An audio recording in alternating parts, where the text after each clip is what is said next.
there. So in this video, I want to just walk you through writing a professional email. There's an excellent article right above us on our campus page here, and I highly recommend that you read that in detail. It says everything I want to say exactly as how I want to say it. So I really, this article is great. But I also wanted to kind of walk you through the process as well in my own words, add a little bit of context relevant to our class in this video as well.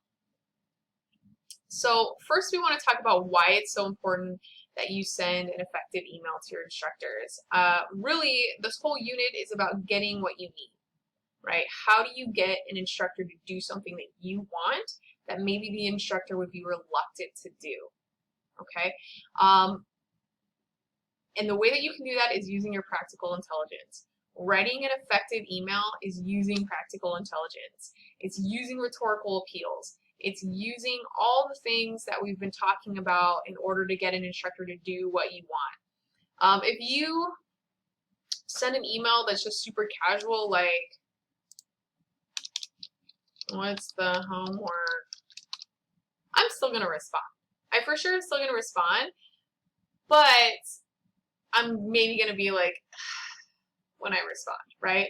But if you send a good email, then I'm like, I need to respond to the student right away. Like they need my help, right? Like, so it's a total attitude shift. And I know the reason I'm being honest with you about this is because ultimately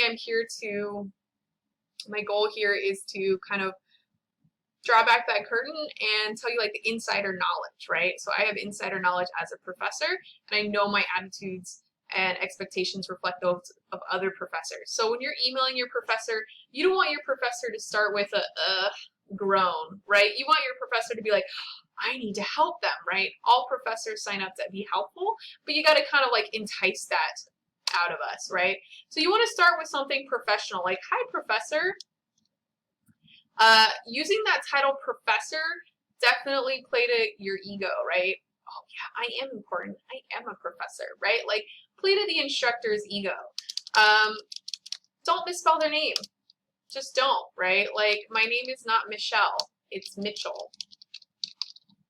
There's plenty of ways for you to identify my name. So it shows like just a common respect, right? You don't like getting your name messed up just the same way I don't either, right? You can start with hi. You could start with nothing, just Professor Mitchell. That's a little bit kind of demandy, right? Like, Professor Mitchell, tell me my homework, right? But if you start with a hi, that's friendly enough, right? Like, hi, Professor Mitchell. Wow, I just typed my own name wrong. The next thing that you want to do is have like something friendly. You are a person too. Basically, you want to write something that will acknowledge that I exist outside the classroom, right? You're a person too, Miss Mitchell. Like, you can mention something about the weather. You can mention something about the day of the week, right? I like to make a lot of jokes about Wednesdays. You could talk about random memes or TikTok, right? Things that you know that I'm interested in, basketball, sports, like whatever, you know, but it's just something like casual, friendly, that like you exist, right? And I cannot tell you like how much that means to me as an instructor, right? So sometimes students will talk to me about football, or like, you know, saw the Warriors lost last night, bummer. And I'm like, wow, like that's so cool. You like the Warriors too, right? Like, let me help you. So you can see how like easy it is to like start manipulating an instructor to get what you need, right? So start with something.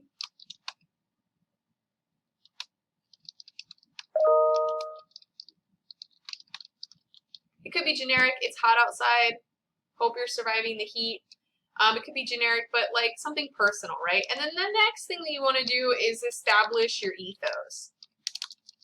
A lot of times students jump into what they need, right? Like, I need homework. I don't understand, right? So, but establish your ethos. If you have a question about an assignment, just say like, I read this over, I looked at it, I just don't understand, right? Establish that you've done some work on your end and you're still not getting it. It could be, I messaged a friend, I read the instructions. I looked at the instructions and the example. I looked at it twice. I keep rereading it, whatever it might be, but just establish your ethos, establish your credibility. I'm not just coming to you first thing. I'm trying to figure it out on my own, but I just can't get there, right? The next thing that you want to do is make your request. Be clear in your request. Like, can you walk me through the instructions? Can you provide me another example? Can you point me in the right direction, right? You want to have a clear request. It doesn't want to just be like, I don't get it. Like, that to me as an instructor, I'm like, okay, so you didn't try to understand it, and you're not even asking me to help you understand it. You don't even know what you need, right? So don't dump all the work on the instructor. Establish that you've done some work here and you're putting in a good faith effort to try to figure things out on your own. Again, all of this is just to like play to your instructor's ego. Like, am I going to help you if I get an email like, what's homework? Yeah, I'm going to help you, but I'm also going to be annoyed because I'm like, I put it in the announcement. I sent you an email. I sent you a pronto request, right? Like, so you need to be clear. I read the email. I looked at the announcement. I looked at pronto. I'm still not sure.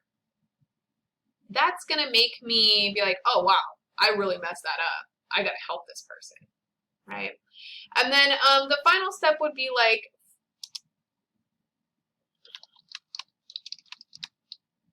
you could add a solution, like how to solve this problem. Like, I don't understand the homework. Can you give me an example? I'm late on my assignment. I'll give it to you next week. Whatever it might be, like you could solve the problem and then follow up with something like nice and positive.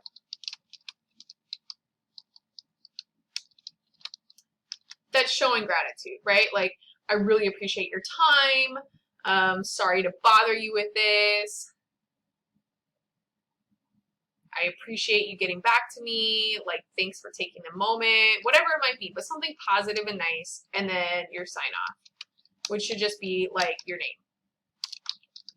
It could be thank you. That's always my favorite.